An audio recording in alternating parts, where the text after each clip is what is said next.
నమస్కారం అండి. నేను మీ యాంకర్ రవి. అండ్ ఆంధ్రప్రదేశ్‌లో honourable chief minister of Andhra Pradesh Shri Nara Chandrababu Naidu గారు and deputy chief minister Shri Pawan Kalyan గారు అండ్ అలాగే కృష్ణ తేజ గారు commissioner PR and RD IAS officer ఒక బ్యూటిఫుల్ ఇనిషియేటివ్ తీసుకొచ్చారు. నేను విన్నప్పుడు I was very very very impressed.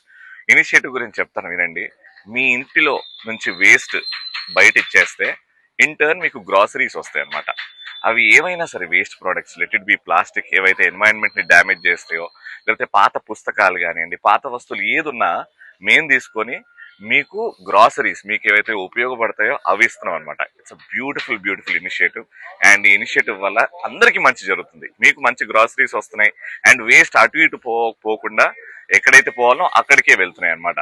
So congratulations to the government of Andhra Pradesh, Shri Nara Chandrababu Naidu గారికి, పవన్ కళ్యాణ్ గారికి అండ్ కృష్ణ తేజ గారికి ఈ ఐడియా వచ్చినందుకు అండ్ ఇంప్లిమెంట్ చేస్తున్నందుకు మై బెస్ట్ విషెస్. ప్రజల చెత్తను పన్నుగా చూస్తే అది శిక్ష, అదే చెత్తను మార్పిడి సాధనంగా చూస్తే అది సేవ. ఇది తేడా కాదు, ఇది తత్వం.